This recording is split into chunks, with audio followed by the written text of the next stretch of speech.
Hello everyone, मैं ब्रजेश कुमार अपने YouTube channel GK by Brajesh पे आपका स्वागत करता हूँ। दोस्तों, हम लोग यहाँ पर डिस्कस करने वाले हैं डेली करंट अफेयर का वीडियो। यहाँ पर देखेंगे कि भाई कौन कौन सी घटनाएं हैं, तो उसको हम लोग यहाँ पर डिस्कस करेंगे। तो भी पिछले कुछ दिनों से मैं जीके के लगातार वीडियो डाल रहा हूँ, जीके जीएस का। इसमें मैंने इन्वायरमेंट का डाला है, यूपी स्पेशल का डाला है, पॉलिटी के क्वेश्चंस डाले हैं। तो इसी तरह मैं टॉपिक वाइज भी ला रहा हूँ और कंबाइंड भी आपको आ रहा है, ठीक है। तो आज शाम को आपको कंबाइंड वीडियो भी मिलेगा, तो लगातार देखें। और जो बच्चे यूपीपी के लिए भी देख रहे हैं, उनके लिए अभी भी मौका है कि जितने भी सीजीएल के वीडियो हैं वो जरूर देख ले। उसमें उत्तर प्रदेश पुलिस के लिए भी बहुत कारगर रहेगा। और साथ में सीजीएल आपका परीक्षा अगले मंथ से है, तो उसके लिए रामबाण साबित होने वाला है। तो करंट अफेयर को डेली देखें। और मैं कोशिश करूंगा कि 6 मंथ का करंट अफेयर मैं बहुत जल्द ही अपलोड कर दूं, जिससे कि आप देख सकें और सीजीएल के लिए भी काम आए, ठीक है। तो चलिए, यहाँ पर पहला प्रश्न है कि निम्नलिखित में से किस दिन जैव ईंधन विश्व जैव ईंधन दिवस मनाया जाता है? 8 अगस्त, 9 अगस्त, 10 या 11 अगस्त? तो यहाँ पर इसका आंसर क्या हो जाएगा? 10 अगस्त हो जाएगा, ठीक है। तो 10 अगस्त को क्या होता है कि हर साल जैव ईंधन दिवस मनाया जाता है। इसका उद्देश्य है कि जीवाश्म ईंधन पर निर्भरता कम करना। अब जीवाश्म ईंधन क्या है भाई? पेट्रोल, डीजल, कोयला, ये सब क्या है? कोल, ठीक है। तो ये सब है आपका जीवाश्म, ठीक है। और जलवायु परिवर्तन में निपटने में जैव ईंधन की भूमिका के बारे में जागरूकता बढ़ाना, ठीक है। तो ये फॉसिल फ्यूल हो गया। और ऑर्गेनिक वाले में क्या है? जैव ईंधन की बात हो रही है। तो यहाँ पर देखेंगे कि भाई जो इथेनॉल जो है, आपने देखा होगा कि जब पेट्रोल पंप पे जाते हो तो वहां इथेनॉल ब्लेंडेड लिखा होगा, जो कह सकते हो कि गन्ने के खोई से बनता है, उससे भी बनता है, ठीक है। तो और एक जेट्रोफा पेड़ होता है, उससे भी, उसको हम डीजल प्लांट भी बोलते हैं। तो जेट्रोफा याद रखिएगा, जीएस के पॉइंट ऑफ व्यू से पूछा जाएगा। इसको रतन जोत कहते हैं, ठीक है। इससे भी पेट्रोल निकलता है, जेट्रोफा। क्लियर। तो जैव ईंधन दिवस की थीम क्या थी? स्थायी जैव ईंधन, हरित भविष्य को बढ़ावा देना, sustainable biofuel, fuelling the greener future. तो ये आपकी थीम बहुत इंपॉर्टेंट रहती है। जब भी आप पढ़िएगा तो थीम जरूर याद करिएगा, क्योंकि मैंने प्रीवियस क्लासेस में करवाया भी है। जैव ईंधन दिवस 10 अगस्त को सर रुडोल्फ डीजल के सम्मान में मनाया जाता है, ठीक है। तो ये व्यक्ति हैं रुडोल्फ डीजल, इनके नाम पे, ठीक है। और मैंने जेट्रोफा और रतनजोत, जेट्रोफा को ही रतनजोत कहते हैं हिंदी में। तो ये क्या है? एक ऑर्गेनिक फ्यूल प्लांट है, जिसमें से आप कह सकते हो कि डीजल को उत्पादन किया जा सकता है, ठीक है। तो ये इंग्लिश में है, तो जो मित्र लोग इंग्लिश में देख रहे हैं उसको यहां से जरूर देखें, ठीक है। और मैं चलता हूं अगले क्वेश्चंस पर। हाथी और मानव संघर्ष को कम करने के लिए निम्नलिखित में से किस राज्य में हाथी नामक एप्लीकेशन को लॉन्च किया गया है? उत्तराखंड, छत्तीसगढ़, असम और हरियाणा। तो दिए हुए ऑप्शन से हमें बताना है। तो देखिए, असम में किया गया है, ठीक है। भारत में असम में मानव हाथी संघर्षों को कम करने के लिए हाथी नामक नया मोबाइल एप्लीकेशन लॉन्च किया गया है। असम अपनी बड़ी आबादी हाथी के लिए जानी जाती है। मनुष्य और हाथी संघर्षों में जहां मानव और हाथी दोनों मारे गए, ठीक है।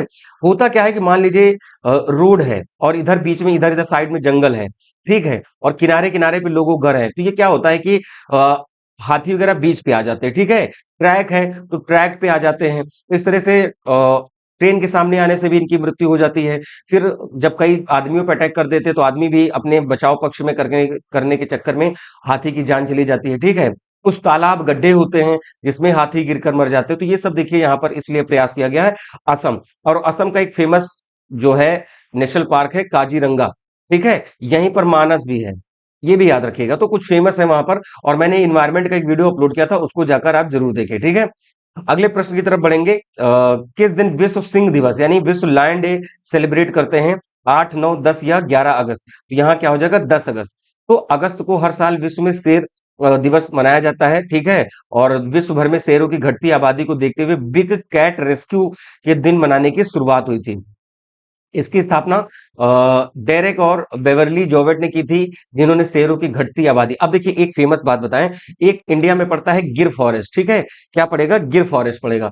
तो गिर फॉरेस्ट कहाँ है आपका? गुजरात में, ठीक है। और ये काहे के लिए फेमस है भाई? एशियाटिक लॉयन के लिए, एशियाई शेरों के लिए, एशियाटिक लॉयन के लिए फेमस है। तो ये पॉइंट भी आप इसको लिख जरूर लें, ठीक है।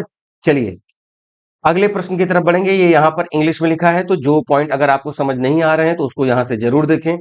अगला है कि अगस्त में भारत छोड़ो आंदोलन की कौन सी वर्षगांठ बनाई गई थी? देखिए, 1942 में आपका भारत छोड़ो आंदोलन शुरू हुआ था, ठीक है। तो यहां पर है 76वीं, 78वीं, 80वीं या 82वीं? तो यहां क्या हो जाएगा कि 82वीं। तो 1942 में अंग्रेजों के विरुद्ध शुरू किया गया था। इसी समय महात्मा गांधी ने करो या मरो का नारा दिया था, ठीक है। करो या मरो, ठीक है। डू और डाई। तो महात्मा गांधी ने नारा दिया था। ये भी पूछा जाता है किसने दिया। तो लोग सोचते हैं कि महात्मा गांधी इतने शांत व्यक्ति थे, तो कैसे ऐसे नारा दे सकते हैं? हो सकता है भगत सिंह दे दिए हो। नहीं, ठीक है, तो यहां पर महात्मा गांधी ने ही दिया था। तो ये 82वीं वर्षगांठ 2024 में मनाई गई है और उस आंदोलन में भाग लेने वाले लोगों के लिए श्रद्धांजलि देने के लिए मनाया गया। ठीक, तो उसमें जो है वुमेन भी थी, स्टूडेंट भी थे, बाकी और भी मतलब किसान भी थे, तो तमाम सब लोग जुड़े और फाइनली जो था कि 15 अगस्त 1947 को देश आजाद हुआ। ठीक है, और उससे पहले 1940 में अगस्त प्रस्ताव आया था। मैं यहाँ पे बता दूं, 1940 में अगस्त प्रस्ताव आया था।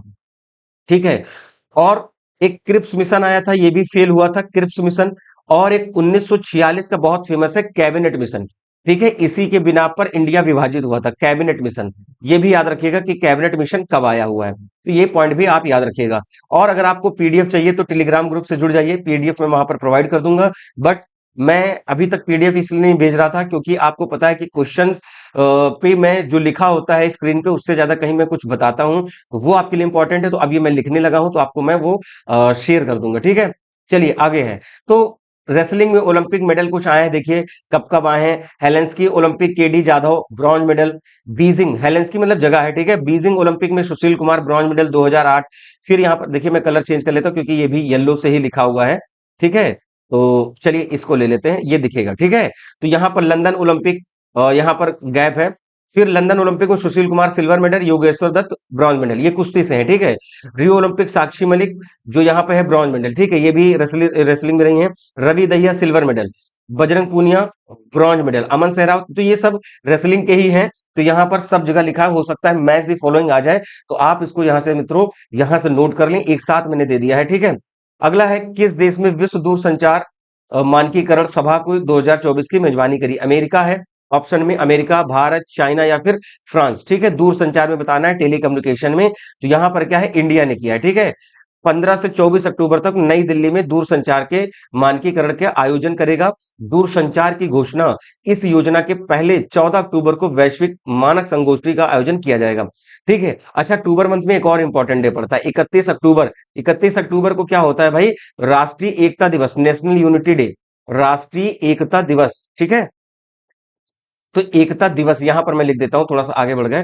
तो ये किस पे, सरदार वल्लभ भाई पटेल के जन्मदिन पर, सरदार वल्लभ भाई पटेल के जन्मदिन पर ये होता है। ठीक है, अगले प्रश्न की तरफ हम यहां पर बढ़ेंगे। देखिए मित्रों, मेरा पूरा प्रयास है कि जब आपको कोई चीज मैं बताऊं तो साथ में उसके आगे पीछे की चीजें बता दूं, तो आपका क्वेश्चन जीएस का भी तैयार हो, करंट अफेयर का भी तैयार हो। ठीक है, तो जो लोग लगातार देख रहे होंगे उनको बिल्कुल फायदा मिल रहा होगा। तो मेरा पूरा प्रयास है, आप बिल्कुल कमेंट करके सजेस्ट करें कि बताएं। और ये यहाँ पर मेरा मोबाइल नंबर है, आप बता सकते हैं कि हाँ हम डायरेक्ट यूट्यूब से सर आपसे जुड़े हुए हैं, और आप हमें बिल्कुल वहां पर आप अपनी बात रख सकते हैं। ठीक है, और जहां पर भी कोई समस्या होगी वो हम आपको वहां पर बताएंगे। तो ये हमारा यहाँ पर नंबर भी लिखा हुआ है। अगला प्रश्न है, तो उदार शक्ति 2024 नामक वायु अभ्यास कहाँ किया गया है? तो देखिए, नेवी भी कराती है यानी पानी में, एयरफोर्स कराती है और हमारी आर्मी भी कराती है। ठीक है, तो ये नौसेना वाला भी होता है, तो मतलब सॉरी, यहाँ पर नौसेना हो गया, ये आपका एयरफोर्स हो गया वायु वाला, और स्थल, ठीक है, यानी थल सेना, आर्मी। तो वायु अभ्यास थाईलैंड, जापान, श्रीलंका या मलेशिया, तो यहां पर क्या आंसर हो जाएगा, मलेशिया आंसर हो जाएगा। भारतीय वायुसेना और मलेशिया की वायुसेना के बीच द्विपक्षीय अभ्यास उदार शक्ति का आयोजन मलेशिया के क्वांटन में किया जा रहा है। ठीक है, तो ये पॉइंट याद रखिएगा। तो भारतीय और मलेशियाई वायुसेना के बीच में रखरखाव संबंधों को मजबूत करना, परिचालन समन्वय को बढ़ाना है। समन्वय मतलब कोऑर्डिनेशन, और यहां पर ये इंग्लिश में लिखा है, तो ये आप इसको जरूर देखें यहां पर। अगला है कि हाल ही में कितने गांवों को 2023 के लिए सर्वश्रेष्ठ पर्यटन गांव को अवार्ड दिया गया है? तो आप कहोगे सर 2024 क्यों नहीं 2023 क्यों? तो भाई 2024 तो अभी चल ही रहा है, तो पूरे साल भर का अवार्ड पहले कैसे दे सकते हैं? तो 2023 में जो अच्छे रहे हैं उनके बारे में बात हो रही है। तो 35, 37, 39 या फिर 41, तो यहां पर क्या आंसर हो जाएगा, यहां पर हो जाएगा 35 हो जाएगा। ठीक, ऑप्शन नंबर ए। तो पर्यटन मंत्रालय ने यहाँ पर क्या किया, सर्वश्रेष्ठ पर्यटन गांव की प्रतियोगिता की शुरुआत करी थी, और यहाँ पर क्या है कि 35 गांव को मान्यता दी गई थी, जहां पर सांस्कृतिक और प्राकृतिक संपदा को संरक्षित करने वाले पर्यटन स्थल का सबसे अच्छा उदाहरण है। ठीक है, आगे बढ़ते हैं। तो ये इंग्लिश में है फिर से।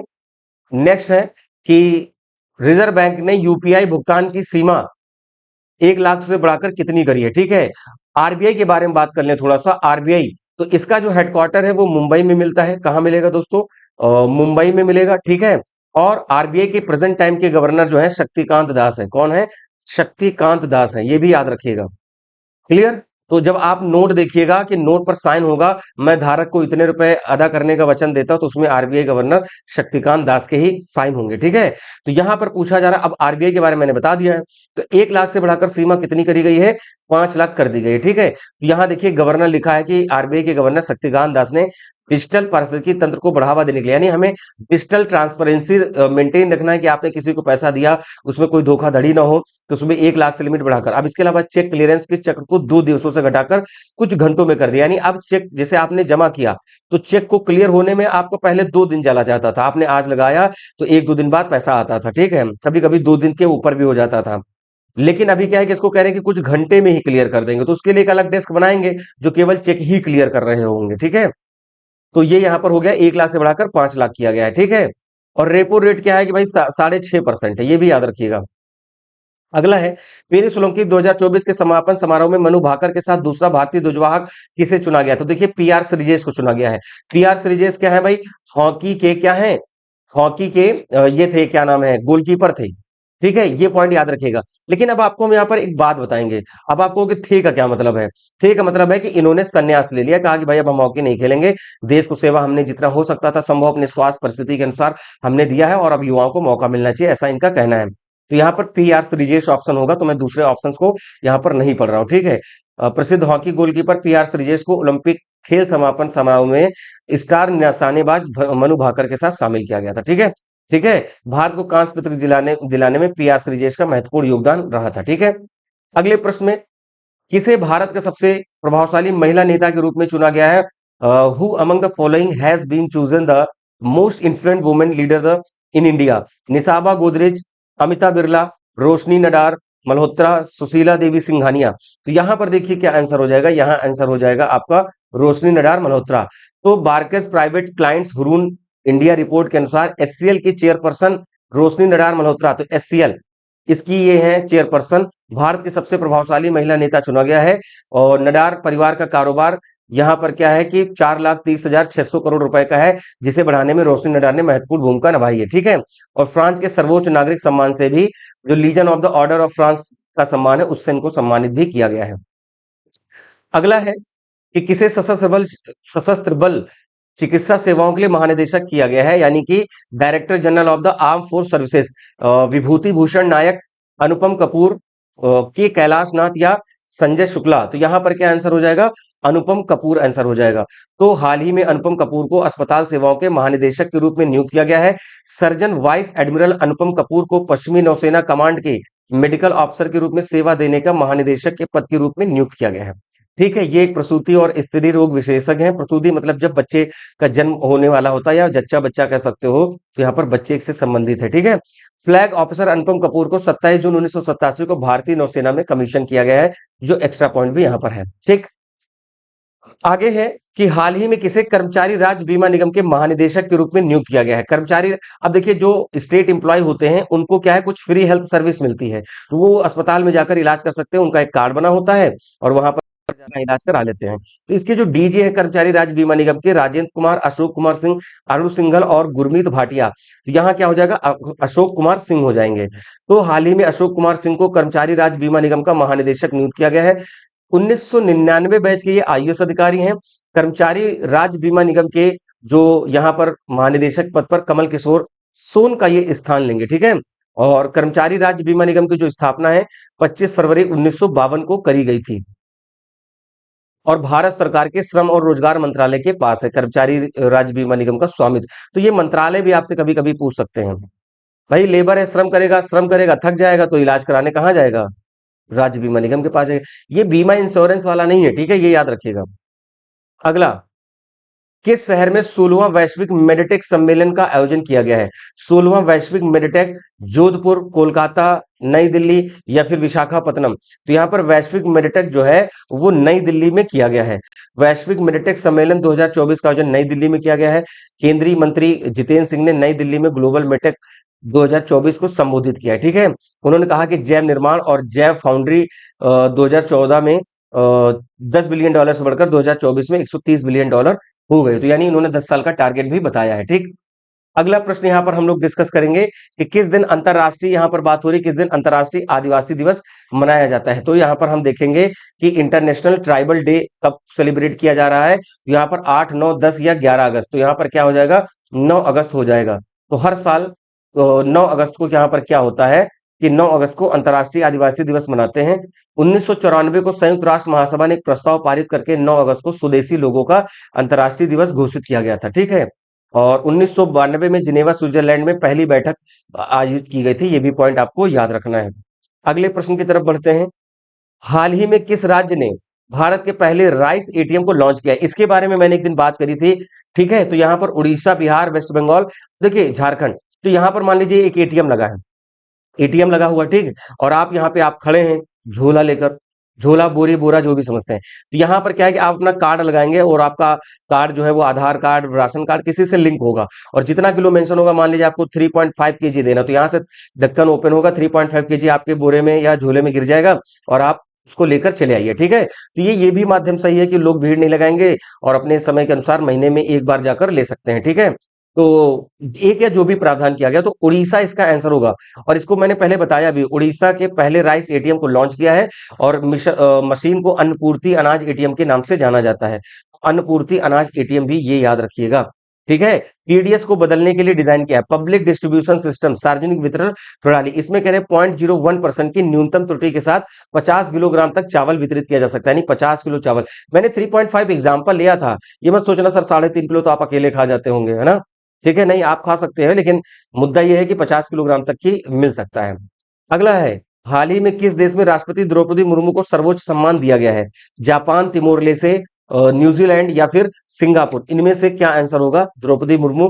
यहाँ पर है तिमोर लेसे। आप कहोगे सर तिमोर लेसे कहाँ पड़ेगा, चलिए घुमा देते हैं। तिमोर लेसे ये ऑस्ट्रेलिया है, इसी के आसपास में आपको पड़ेगा, यहाँ पर तिमोर लेसे पड़ेगा। ठीक है। तो तिमोर लेसे राष्ट्रपति जोस रामोस हार्टा के द्वारा राष्ट्रपति द्रौपदी मुर्मू को तिमोर लेसे का grand collar of the order of Timor Leste दिया गया। इसी के आसपास में यहाँ पर देश है। 3 देश फिजीलैंड, न्यूजीलैंड और तिमोर लेसे के दौरे पर 10 अगस्त को गई थी और फिजी ने भी इनको एक सर्वोच्च सम्मान दिया है। आप कमेंट करके बताएं कि वो अवार्ड का नाम क्या है जो फिजी के द्वारा दिया गया है। अगले प्रश्न पर यहाँ पर आते हैं। अमन सहरावत किस खेल से संबंधित है जिन्होंने पेरिस ओलंपिक में कांस्य पदक जीता है? बैडमिंटन, कुश्ती, टेनिस या शॉट पुट? तो भैया देखो रेसलिंग से संबंधित है अमन सहरावत। और ठीक है, यहाँ पर इनके बारे में बात करते हैं कि भाई अमन सहरावत 57 किलोग्राम में लड़े थे और 13-5 से हराकर ब्रॉन्ज मेडल जीता है। भारत के लिए छठा मेडल था कुश्ती में जो आया था। और अमन सहरावत भारत के लिए रेसलिंग में क्वालिफाई करने वाले एक मतलब एकमात्र पुरुष पहलवान थे। तो देखिए उन्होंने क्वालिफाई किया और वो डिजर्व करते थे और वहां पर वो ब्रॉन्ज मेडल भी लेकर आए। अगला है, हाल ही में किसे प्रधानमंत्री कार्यालय के अतिरिक्त सचिव पद के रूप में नियुक्त किया गया है? अमित नेगी, राजीव भट्ट, वीके सक्सेना, आतिश चंद्र। तो यहाँ पर क्या आंसर हो जाएगा? अमित नेगी हो जाएगा। इंडियन मोबाइल कांग्रेस का 8वां संस्करण 15 अक्टूबर से नई दिल्ली के प्रगति मैदान में आयोजित किया जाएगा। ठीक है, ये पॉइंट है। इस वर्ष इसका आयोजन दूरसंचार विभाग और सेलुलर ऑपरेटर एसोसिएशन के द्वारा किया जाएगा। अगला 19वां पूछा है कि भाई किस शहर में स्थानीय शासन की लेखा परीक्षा के लिए अंतर्राष्ट्रीय केंद्र का उद्घाटन किया गया है? राजकोट, नई दिल्ली, लखनऊ, मुंबई। राजकोट, नई दिल्ली, लखनऊ या मुंबई। तो यहाँ पर क्या हो जाएगा? नई दिल्ली हो जाएगी। ठीक है। वरिष्ठ आईएएस अधिकारी अमित नेगी को प्रधानमंत्री कार्यालय के अतिरिक्त सचिव के रूप में नियुक्त किया गया है। अमित नेगी 1999 बैच के आईएएस अधिकारी हैं और उत्तराखंड में महत्वपूर्ण पदों पर ये रह चुके हैं। ठीक। अगला है, भारत के बाला फेंक नीरज चोपड़ा ने पेरिस ओलंपिक यानी जेवलिन में देखिए भाई सिल्वर मेडल आया है, सभी को पता है। इन्होंने 89.45 मीटर फेंका था। ठीक है। और आज ही की बात मैं बता रहा हूं, यानी कल जो रात में इवेंट हुआ है, इन्होंने 89.49 मीटर फेंक के नया रिकॉर्ड भी बनाया। इनका मतलब तक की बेस्ट ये है। ठीक है, ये भी याद रखिएगा। तो ये कोई प्रतियोगिता हो रही है जिसके बारे में हम नेक्स्ट डे अपडेट कर देंगे। क्लियर है कि नहीं? तो यहाँ पर जो क्वेश्चंस कराए जा रहे हैं मित्रों, तो उसका पूरा प्रयास रहता है कि मैं आपको आगे पीछे की चीजें भी आपको मैं बताता चलूं। देखिए आपकी जीके जीएस की वीडियो डेली आ ही रही है और आप उसको लगातार पढ़ते रहें। ठीक। तो ये यहाँ पर क्या आंसर हो जाएगा? रजत पदक। तो भाला फेंक नीरज चोपड़ा ने 89.45 मीटर के साथ रजत पदक। और आपको पता है कि जो पाकिस्तान के जो आमिर करके इनका नाम है, पाकिस्तान के जो प्लेयर हैं, ठीक है, पाकिस्तान, आई थिंक मैं भूल रहा हूं आमिर नाम है या क्या है। तो पाकिस्तान के जो गोल्ड मेडल हैं, ठीक है, तो वहां पर उन्होंने पाकिस्तान के प्लेयर ने गोल्ड मेडल जीता, वो 92 पॉइंट समथिंग मीटर उन्होंने फेंका था। ठीक है, तो चलिए यहाँ पर आपका क्वेश्चन हो गया, और डेली आपके जो 20 क्वेश्चन का मैं यहाँ पर डिस्कस करके चल रहा हूँ, और उसको हम लोगों ने यहाँ पर डिस्कस किया है। ठीक है, तो चलिए, और कोई डाउट होगा तो आप बिल्कुल कमेंट करेंगे, और मेरा पूरा प्रयास रहेगा कि आपको अच्छी से अच्छी चीजें मैं यहाँ पर बताऊं। और जीके जीएस के वीडियो जरूर देखें, क्योंकि आपका एसएससी सीजीएल के लिए बहुत ज्यादा समय नहीं बचा है, और जब सीजीएल शुरू होगा तो आप उस समय वीडियो नहीं देख पाएंगे। तो अभी से वीडियो देखें और उसको नोट करें, और आपको बहुत जल्दी आपको उसका भी जीके का वीडियो मिल जाएगा। अभी आप लोग इसको करंट अफेयर देखे होंगे, और उम्मीद है कि नोट भी करे होंगे। ठीक है, मिलते हैं अपने नए वीडियो में नए क्वेश्चन के साथ, तब तक के लिए नमस्कार, थैंक यू, जय हिंद दोस्तों।